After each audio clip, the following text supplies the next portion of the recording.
English step by step, second conditional, step 2. In the step 1 video, we looked at explanations, examples relating to second conditional form, structure and meaning. In this step 2 video, you can try a practice exercise. So here is the practice exercise, and you can see 10 sentences. Complete the sentences below. Choose the correct pair of verbs from the list and change them, if necessary, into the correct form.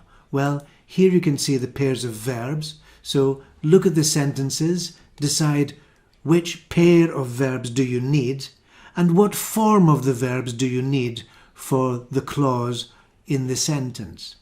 So, when you've finished, you can move on to video 3 in this series of step-by-step videos on second conditional, and you can see the answers and find the explanations for the answers.